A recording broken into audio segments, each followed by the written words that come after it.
Red breaking ని చూస్తున్నాం. ఎమ్మెల్యేలు కీలక నేతల వలసలతో సతమతమవుతున్న బీఆర్ఎస్ పార్టీకి మరొక బిగ్ షాక్ తగిలింది. బీఆర్ఎస్ పార్టీకి చెందిన 6 ఎమ్మెల్సీలు ఒకేసారి అధికార కాంగ్రెస్ పార్టీలోకి చేరారు. దండె విఠల్, ఎంఎస్ ప్రభాకర్, భానుప్రసాద్, సారయ్య, ఎఖ్య మల్లేశం, బుగ్గారపు దయానంద్ నిన్న రాత్రి సీఎం రేవంత్ రెడ్డి సమక్షంలో కాంగ్రెస్ పార్టీ కండువా కప్పుకున్నారు.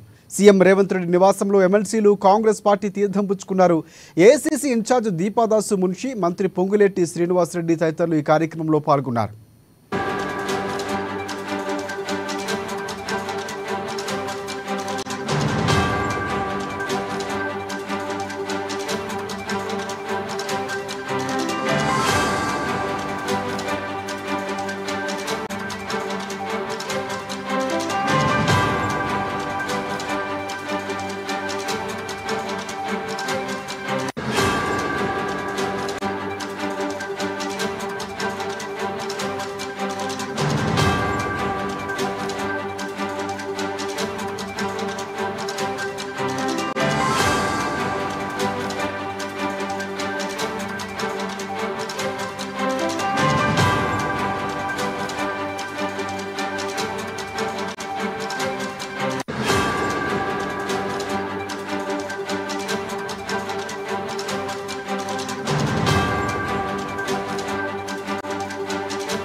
రైట్ బ్రేకింగ్ ని చూస్తున్నాం. ఎమ్మెల్యేలు కీలక నేతల వలసలతో సతమతమవుతున్న బీఆర్ఎస్ పార్టీకి మరొక బిగ్ షాక్ తగిలింది. బీఆర్ఎస్ పార్టీకి చెందిన 6 ఎమ్మెల్సీలు ఒకేసారి అధికార కాంగ్రెస్ పార్టీలోకి చేరిపోయారు.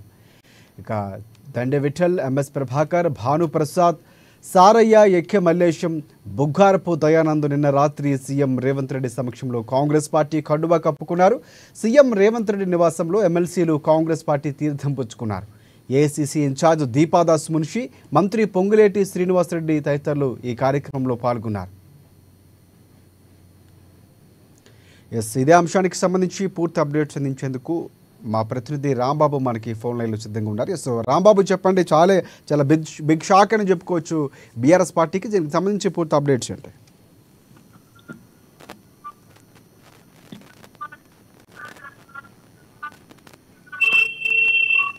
రైట్ రాంబాబు, చెప్పండి.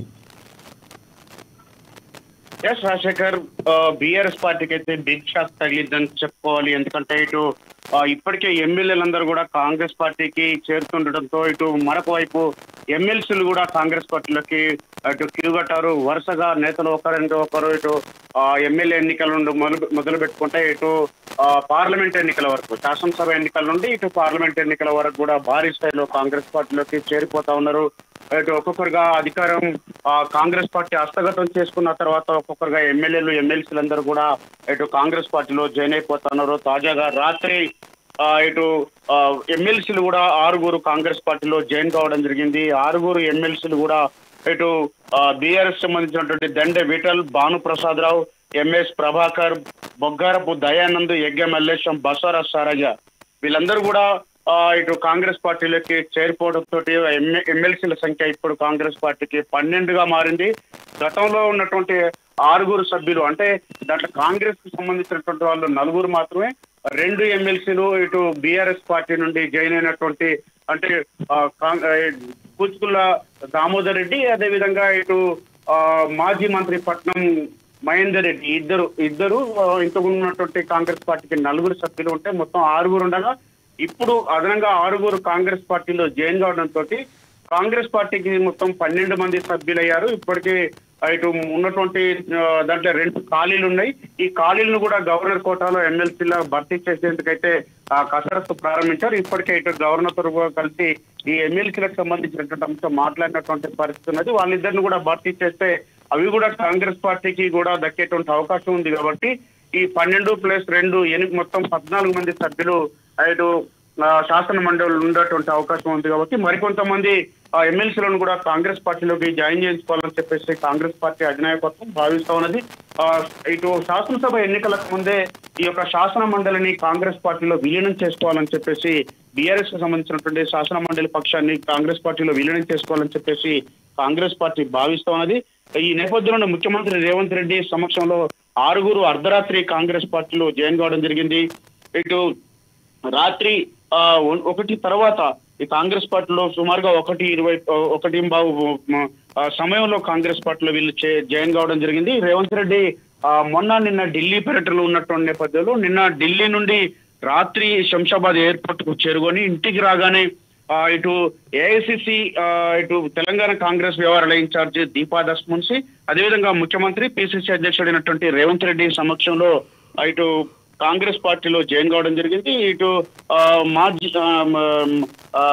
ఇటు ఈ యొక్క పిసిసి అధ్యక్షుడు ముఖ్యమంత్రి రేవంత్ రెడ్డితో పాటుగా దీపాదాస్ మున్సి, అదేవిధంగా ఇటు పొంగులేటి శ్రీనివాస్ రెడ్డి మంత్రి, మాజీ మంత్రి సుదర్శన్ రెడ్డి, సీఎం సలహాదారు వేం నరేందర్ రెడ్డి, రామసాయం సురేందర్ రెడ్డి వీళ్ళందరూ కూడా ఈ యొక్క కార్యక్రమంలో ఉన్నారు. అదేవిధంగా అర్కల వేణుగోపాల్ ప్రభుత్వ సలహాదారు కూడా వీళ్ళందరూ ఉన్నారు. వీళ్ళందరి సమక్షంలో కాంగ్రెస్ పార్టీలోకి ఈ 6 ఎమ్మెల్సీలు అయితే జాయిన్ కావడం జరిగింది. మొత్తానికైతే కాంగ్రెస్ పార్టీ అనుకున్నట్టుగానే ఇటు శాసనసభ సమావేశాలు ప్రారంభం అయ్యేలోపే ఇటు ఎమ్మెల్సీలను అదేవిధంగా ఇటు ఎమ్మెల్యేలను పూర్తి స్థాయిలో జాయిన్ చేసుకోవాలని చెప్పేసి భావిస్తున్నది. ఎమ్మెల్యేలు కూడా ఈరోజు తర్వాత అంటే ఈరోజు అమావాస్య ఉంది కాబట్టి అమావాస్య తర్వాత ఈ కాంగ్రెస్ పార్టీలోకి జాయిన్ అయ్యేటువంటి అవకాశం ఉంది. రేపటి నుంచి దానికి సంబంధించినటువంటి ప్రక్రియ కూడా మొదలయ్యేటువంటి అవకాశం ఉంది. కేబినెట్ విస్తరణ కూడా దీనికి సంబంధించి అందుకొరకే ఆగిందని చెప్పేసి భావిస్తా ఉన్నారు. ఎందుకంటే కాంగ్రెస్ పార్టీలోకి బీఆర్ఎస్ పార్టీ నుండి చేరేటువంటి ఎమ్మెల్యేలను బట్టి కేబినెట్ విస్తరణ కూడా ఉండేటువంటి అవకాశం ఉన్నట్టు తెలుస్తా ఉంది. ఇటు బీఆర్ఎస్ పార్టీ నుండి వచ్చినటువంటి ఎమ్మెల్యేలు కాంగ్రెస్ పార్టీలోకి వచ్చిన తర్వాత వీళ్ళు కూడా ఎంతమందికి ఇటు మంత్రివర్గంలో విస్తరణలో ఇటు చోటు కల్పించాలని చెప్పేదానిపైన కూడా కాంగ్రెస్ పార్టీ మల్లగుల్లలు పడతా ఉంది.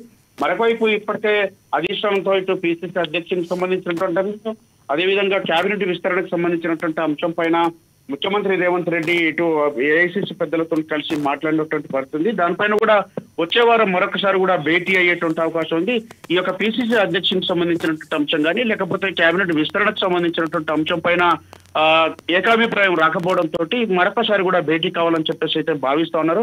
ఈ భేటీ కూడా వచ్చే వారం ఉండేటువంటి అవకాశం ఉంది. ఏఐసిసి అధ్యక్షులు మల్లికార్జున ఖర్గే కూడా దీనికి సంబంధించి రాహుల్ గాంధీతో కూడా మాట్లాడినప్పుడు కూడా మరొకసారి వచ్చే వారం రావాల్సిందిగా రేవంత్ రెడ్డికి అయితే సూచించడం జరిగింది. దీంతో మరోసారి కూడా ఢిల్లీకి అయితే బయలుదేరేటువంటి అవకాశం ఉంది. నిన్న ఢిల్లీ నుండి ఇటు ప్రధాని నరేంద్ర మోడీని అదేవిధంగా ఇటు అమిత్ షాను హోంశాఖ మంత్రిని కేంద్ర హోంశాఖ మంత్రిని అమిత్ షాను కలిసి వివిధ రాష్ట్రాలకు సంబంధించినటువంటి అనేక సమస్యలను కూడా ప్రస్తావించినటువంటి నేపథ్యంలో అక్కడ నుండి నేరుగా రాష్ట్రానికి సంబంధించినటువంటి సమస్యలను పరిష్కరించాలని చెప్పేసి విభజన హామీలు కానీ లేకపోతే రాష్ట్రంలో రైల్వే కోచ్ ఫ్యాక్టరీ కానీ లేకపోతే బయ్యారం ఇనుపగుండు పరిశ్రమ కానీ లేకపోతే కర్మాగారం కానీ లేకపోతే అనేక విభజనకు సంబంధించిన చట్టంలో ఉన్నటువంటి సమస్యలు పరిష్కారం కాలేదు. కాబట్టి వీటన్నిటిని కూడా పరిష్కరించాలని చెప్పేసి రాష్ట్ర ప్రభుత్వానికి సహకరించాలని చెప్పేసి కేంద్ర ప్రభుత్వాన్ని ప్రధానమంత్రిని అదేవిధంగా అమిత్ షాను కూడా కోరినటువంటి సందర్భం ఉంది. దీంతో పాటుగా అనేక సమస్యలు ఉన్నాయని చెప్పేసి గత 10 ఏళ్లలో తెలంగాణ విపరీతంగా నష్టపోయిందని చెప్పేసి ఈ యొక్క తెలంగాణను ఆదుకోవాల్సినటువంటి బాధ్యత కేంద్రం మీద ఉందని చెప్పేసి రాజకీయాలకు అతీతంగా ఈ తెలంగాణను అభివృద్ధికి కేంద్రం సహాయం చేయాలని చెప్పేసి కూడా కోరినటువంటి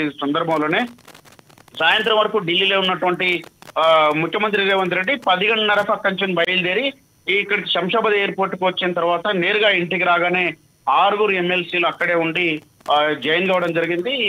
ఈ రోజు అమావాస్య ఉన్నటువంటి నేపథ్యంలో వాళ్ళు రాత్రి చేరికలు జరిగినాయి. రేపటి నుండి దీనికి సంబంధించి మరొకసారి కూడా ఎమ్మెల్సీలు కూడా పూర్తిగా కాంగ్రెస్ పార్టీలో జాయిన్ అయ్యేటువంటి అవకాశం అయితే కనపడుతుంది. మొత్తానికి శాసనసభ సమావేశాలకు ముందు అయితే ఈ రెండు బీఆర్ఎస్ కు సంబంధించినటువంటి ఎమ్మెల్సీలను కాంగ్రెస్ పార్టీలో జాయిన్ చేసుకొని వాళ్ళ రెండు శాసనసభ పక్షాన్ని అదే శాసన మండలి పక్షాన్ని రెండింటిని కూడా విలీనం చేసుకునేటువంటి అవకాశం కనబడతా ఉంది రాజశేఖర్.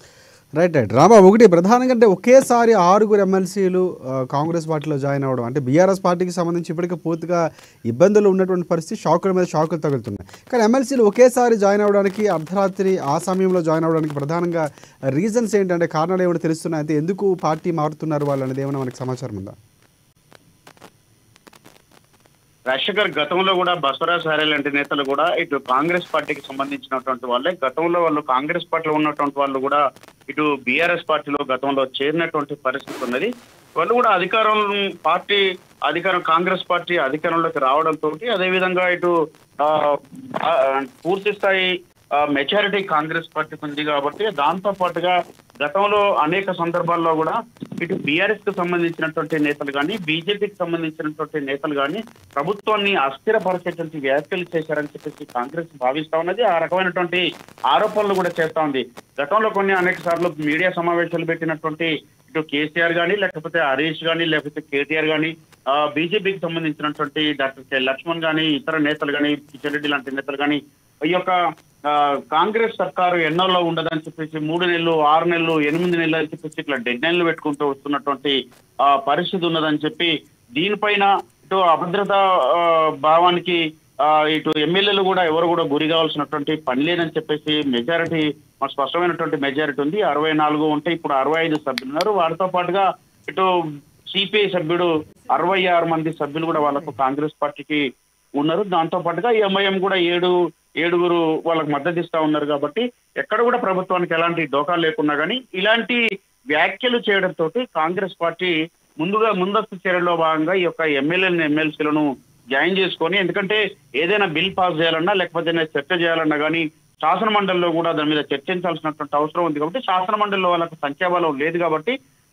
దానిపైన చర్చించడానికి కొంత ఇబ్బందికరమైనటువంటి పరిస్థితులు ఉన్నాయి. కాబట్టి శాసన మండలిలో కూడా దీనిపైన పూర్తి స్థాయి పట్టు సాధించాలని చెప్పేసి భావించినటువంటి కాంగ్రెస్ పార్టీ ఇటు ఎమ్మెల్సీలను కూడా కాంగ్రెస్ పార్టీలోకి జాయిన్ చేసుకొని శాసన మండలిలో కూడా ఎలాంటి ఇబ్బంది లేకుండా చూసుకున్నటువంటి రానున్నటువంటి 5 ఏళ్ల కాలంలో ఎలాంటి ఇబ్బంది లేకుండా చూసుకున్నటువంటి ప్రయత్నం చేస్తా ఉంది. మరొక వైపు ఎమ్మెల్యేలను కూడా జాయిన్ చేసుకొని అసలు బీఆర్ఎస్ పార్టీ గతంలో ఇటు కాంగ్రెస్ పార్టీని ఏ విధంగానైతే ఇటు కనీసం ఎల్పీని కూడా లేకుండా చేసేటువంటి ప్రయత్నం చేసిందో దానికి సంబంధించి ఇటు బీఆర్ఎస్ పార్టీ ఎమ్మెల్యేలను కూడా జాయిన్ చేసుకొని పూర్తిగా ఎలాంటి అస్థిరతకు లోను కాకుండా ఉండేందుకు సుస్థిరమైన ప్రభుత్వాన్ని అందించేందుకైతే ఎవరు ఎలాంటి అవాకులు చవాకులు వెళ్ళినా ప్రభుత్వానికి వచ్చేటువంటి ఇబ్బంది ఏం లేదనుకుంటా ఉండేందుకు భావించేందుకైతే రాష్ట్ర ప్రభుత్వం అయితే ఈ ఎమ్మెల్యేలను అయితే కాంగ్రెస్ పార్టీలోకి జాయిన్ చేసుకుంటా ఉన్నది. వీళ్ళందరినీ ఇటు జూలై 15 లోపు మొత్తానికైతే ఈ యొక్క 2 శాసనసభ మండలి అదేవిధంగా శాసన మండలి పక్షం అదేవిధంగా శాసనసభ పక్షం 2 కూడా కాంగ్రెస్ పార్టీలో విలీనానికి సంబంధించినటువంటి అంశం అయితే ప్రస్తావనకు వస్తా ఉన్నది. వీళ్ళందరూ కూడా ఆ వైపుగా ఆలోచన చేసుకుని ఈ చేరికలు అయితే జరుగుతూ ఉన్నాయి. Rajasekhar, thank you for updates Rambabu.